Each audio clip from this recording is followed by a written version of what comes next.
bị những người yêu động vật hoang dã kiện ra tòa. Họ nói rằng nuôi nhốt chính là ngược đãi. Vì vậy, họ đã lén thả tất cả động vật trong sở thú vào giữa đêm khuya. Tôi sợ chết khiếp, bọn ngốc đó ra ngoài chắc chắn sẽ chết.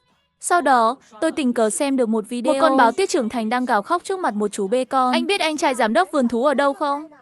Chú bê con run rẩy vì sợ hãi. Nhưng báo tuyết lại khóc càng thêm đau lòng. Anh trai giám đốc, anh ở đâu? Em sắp chết đói rồi. Nhớ lại ngày chiến thắng vụ kiện, tôi còn tổ chức một buổi tiệc ăn mừng. Báo tuyết Tam Nguyên chạy quanh tôi. Anh trai giám đốc, anh thật giỏi quá. Không để người ta bắt em đi. Tôi xoa đầu nó.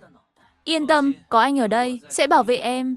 À, và anh là người, em không phải anh trai em. Hơn nữa anh hiểu được lời em nói, chắc chắn anh là anh trai em. Lúc này tôi chẳng biết giải thích thế nào. Từ nhỏ tôi đã hiểu ngôn ngữ động vật. Quản lý vườn thú này cũng là việc sử dụng đúng khả năng.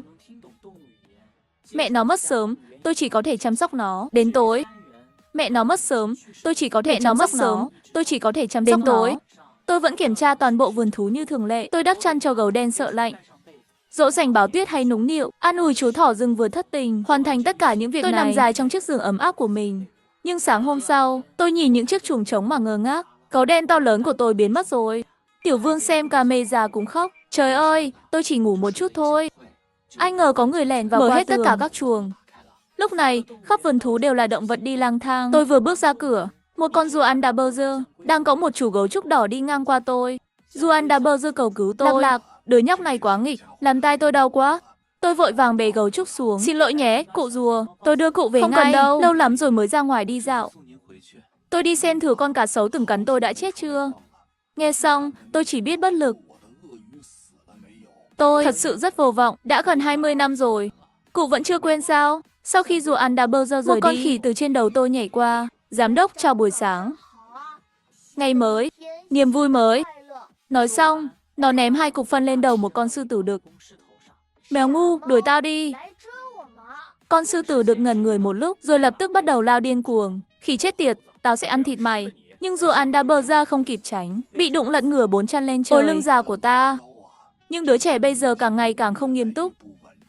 Tôi bận rộn cả ngày, mới đưa được đám động vật đi chơi lung tung, về lại chỗ ở của chúng. Nhưng Tiểu Vương lại nói với tôi, gấu đen, báo tuyết và thỏ rừng đã biến mất. Anh ấy gửi đoạn video tối qua cho tôi. Tôi thấy cô gái tên Liễu Như Yên, người yêu động vật hoang dã. Cô ta dẫn theo vài người, lén lút đến trước mặt báo tuyết. 3 con báo tuyết nhìn thấy họ thì sợ hãi. Có người đến ăn thịt báo rồi.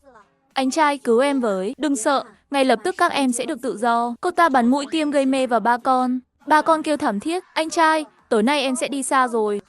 Sau đó, họ khiêng 3 con lên xe tải đã chuẩn bị sẵn. Tiểu Vương lại gửi thêm các video khác cho tôi. Gấu đen ngủ li bì, mê man không tỉnh. Kim tiêm gây mê cũng không đánh thức nổi nó. Nó bị bế thẳng đi mất. Con chú thỏ rừng thì tự mình nhảy lên xe. Chắc là lo lắng cho Tam Nguyên và gấu đen, nên mới tự động đi theo. Tôi vội vàng báo cảnh sát. Cảnh sát nhanh chóng tìm thấy Lý Như Yên, nhưng cô ta không hề tỏ ra hối lỗi. Bản tính của gấu chính là săn mồi. Bạn nhốt chúng lại chẳng khác nào giam cầm bản năng của chúng. Và đồng chí cảnh sát này ơi, anh hãy xem thử thức ăn mà họ cho báo tuyết ăn hàng ngày. Hoàn toàn không cần nhắc đến dinh dưỡng. Đây không phải ngược đãi thì là gì? Cô ấy còn lấy video nhân viên cho ăn làm bằng chứng. Sau khi tôi xem xong, hơi toàn là thịt tươi, có vấn đề gì đâu. Có gì sai chứ? Chính bạn cũng biết ăn trái cây. Sao không biết cho báo tuyết ăn? Không phải để nó béo hơn chút sao? Để tăng doanh thu thôi mà. Lời này Tam Nguyên nghe được chắc chắn nó là động vật ăn thịt mà. Lúc này Lý Như Yên vẫn đang nói nữa, thả động vật hoang dã là tôi đang giúp bạn rửa sạch tội lỗi đấy. Tôi cố kiềm chế ý định đánh cô ta, rồi giải thích với phóng viên Tiểu Phương vừa tới. Những con vật mà cô ấy trộm đi đều đã trải qua quan sát trước khi thả, xác nhận rằng chúng không có khả năng sinh tồn ngoài tự nhiên, mới lại đưa vào trong vườn thú. Như Yên nghe xong cười khẩy. Làm gì có chuyện mãnh thú không sống được ngoài tự nhiên. Tôi lập tức đưa đoạn video hot nhất trên mạng ra trước mặt cô ta. Trong video, báo tuyết Tam Nguyên đang gào thét trước một chú bê con, muốn nuôi bê con. Nhưng bị đá 2 cái, nó bật khóc luôn. Anh trai giám đốc ở đâu vậy? Em đói quá. Em nhớ anh trai lắm. Nghe xong, tôi cũng khóc luôn. Tam Nguyên lớn như vậy rồi, đâu từng chịu khổ như thế này. Tiểu Phương vội vàng đưa khăn giấy cho tôi. Giám đốc đừng lo. Chúng tôi vừa nhận được tin, video này được quay tại núi Tây Ninh gần đây. Nghe xong, tôi lập tức thông báo cho Cục Bảo vệ Động vật. Sau đó cùng Tiểu Phương chạy đến núi Tây Ninh. Dọc đường, Tiểu Phương mở livestream cứu hộ động vật. Khán giả trong phòng livestream bình luận liên tục. Con báo tuyết này thật sự không hợp với cuộc sống hoang dã. Bò con cũng có thể bắt nạt nó. Giám đốc thường chăm sóc nó như thế nào vậy? Sao lại béo u thế này? Dễ thương quá. Vườn thú này ở đâu vậy? Muốn Thấy đi câu thăm, này, tôi lập tức quảng cáo luôn. Vườn thú Trường Phong của chúng tôi có hơn Con 40 có thể năm tiếp lịch xúc sử gần gũi với động và vật. nếu theo dõi tài khoản của tôi, vé chỉ có 9 tệ 9 thôi nhé. Trong chốc lát, số lượng vé đặt trước Tiểu vượt Phương quá hơi 2.000. ngại ngùng. Giám đốc, chúng tôi còn chưa kịp chạy quảng cáo mà. Tôi cảm thấy hơi xấu hổ. Lúc này, chúng tôi đến địa điểm trong video. Tôi cầm loa hét to, Tam Nguyên, em ở đâu? Kết quả là tôi hét đến khàn cả giọng. Vẫn không thấy bóng dáng Tam Nguyên đâu. Người của Cục Bảo vệ Động vật nói, ở gần vách núi phát hiện dấu vết Có của thể Tam nó đã Nguyên. rơi xuống rồi. Nghe xong, tôi gào lên đau đớn. Tam Nguyên đáng thương quá, từ nhỏ đã là trẻ mồ côi, lớn thế này rồi chưa từng yêu đương. Em mau về đi. Anh không mang em sang chơi với Thúy Hoa bên kia nữa Em đâu. muốn ăn bao nhiêu kem cũng được. Khi tôi đang gào nhiệt tình, một chú bê con bước ra. Anh thực sự là anh trai của Tam Nguyên sao? Có thể đọc mật khẩu không? Tôi vô thức nhớ lại. Vương ơi, mở ra. Ngay sau đó, báo tiết Tam Anh Nguyên lao trai. tới. Em biết anh nhất định sẽ đến cứu em mà. Nó chui đầu vào lòng Em tôi. thực Thực sự có thể sang chơi với Thúy Hoa không? Em còn muốn ăn 10 cây kem nữa. Con tôi thì kéo tai nó. Lúc nãy gọi sao không chịu ra. Mẹ từ nhỏ đã dạy em, người lạ gọi thì không được đáp lại. Mẹ dạy em như vậy mà. Người lạ gọi thì không được đáp lại. Phải đưa ra mật khẩu mới được. Tôi tức đến mức không kiềm chế nổi. Đấm cho nó mấy cái thật mạnh. Sau đó tôi dúi cho bê con 2 miếng thịt bò khô, dỗ dành nó nhanh xuống núi tìm mẹ. Mắt bê con sáng rực lên. Cái này là gì vậy? Ngon quá. Tam Nguyên cũng thèm đến mức kêu meo meo. Anh ơi, em cũng muốn ăn. Lúc này phòng livestream cũng nổ Cho tung. bò ăn thịt bò khô. Giám đốc, anh thật giỏi. Cuối cùng cũng tìm được một con rồi. Chỉ còn lại con gấu đen là nguy hiểm nhất thôi. Lúc này, nhân viên Cục Bảo vệ Động vật đột nhiên chạy tới. Họ thông báo về kích thước của con gấu bị mất tích. Biết rằng con gấu này dài 2m2 và nặng 800 cân. Gương mặt họ trở nên nghiêm trọng. Ở gần đây phát hiện mảnh vải và dấu chân gấu. Tôi nghi ngờ con gấu này đã ăn thịt người. Tôi vội vàng xua tay. Nó là gấu do nhân viên chăm sóc từ nhỏ. Dù trong thời kỳ động dục cũng không làm hại người đâu. Nhân viên kiểm tra lại dấu chân của gấu. Rồi hỏi cẩn thận, anh chắc chắn con gấu bị mất tích nặng 800 cân sao? Tôi gật đầu. Nhưng nhân viên nói với tôi, theo dữ liệu đo được, con gấu này ít nhất nặng 1.200 cân. Tam Nguyên nghe xong hoảng sợ.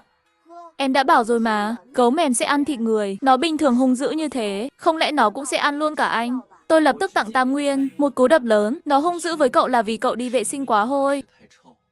Hơn nữa, gấu mềm cũng không thể ăn nổi 400 cân. Tôi nhìn sang nhân viên. Hiện tại chưa thể khẳng định, dù sao cũng chưa nhận được tin có người mất tích gần đây. Nhưng có một điều chắc chắn, trong núi không chỉ có một con gấu mềm, vì gấu mềm từ nhỏ đã lớn lên trong vườn thú. Cục Bảo vệ Động vật cũng chỉ mang theo súng gây mê. Nếu còn một con gấu đen hoang dã khác, thì mức độ nguy hiểm sẽ rất cao. Phòng livestream cũng căng thẳng hẳn lên. Tôi có kinh nghiệm, gặp gấu đen thì cứ nằm xuống đất giả chết. Như vậy có thể chết một cách thanh thản hơn. Lúc này đừng có đùa nữa. Tôi lướt qua video, có người nói trong làng có 2 đứa trẻ bị lạc. Hình như chúng đã vào núi này. Nhìn thấy dòng bình luận này, tim tôi giật thót một cái. Rất nhanh sau đó, nhân viên xác nhận có 2 đứa trẻ đã vào núi. Chúng tôi đã xin cấp thêm súng. Bây giờ tính mạng con người là quan trọng nhất. Chúng ta phải nhanh chóng lên núi. Tôi cũng chuẩn bị đi cùng. Dù sao tôi cũng có thể kiểm soát được gấu mềm. Vậy là, chúng tôi tiếp tục lần theo dấu chân gấu để tìm kiếm. Một lúc sau, xung quanh xuất hiện dấu vết đánh nhau. Tiểu Phương thậm chí còn nhìn thấy máu trên cành cây. Tiểu Phương sợ đến mức run bần bật. Tôi khuyên cậu ấy nên xuống núi trước, nhưng cậu ấy đột nhiên tỏ ra kiên quyết. Em không sợ, đây là cơ hội ngàn năm có một. Tin hát hôm nay chắc chắn sẽ thuộc về em. Đột nhiên, người đi đầu hét lớn. Có dấu chân người, hình như là mới để lại hôm nay. Tôi bước lên kiểm tra, nhưng phát hiện đó là dấu chân của một người đàn ông trưởng thành. Không phải 2 đứa trẻ bị mất tích sao? Ngay lúc tôi đang bối rối, đột nhiên nghe thấy tiếng Tiểu Phương. Chỉ thấy cậu ấy giơ máy quay lên, hướng thẳng vào bóng đen phía sau. Mọi người mau nhìn, đây chính là con gấu đen trong vườn thú phải không? Nhưng tôi lại cảm thấy rợn cả tóc gáy. Con gấu này to gấp gần đôi kích thước ban đầu. Rõ ràng đây không phải là gấu mềm,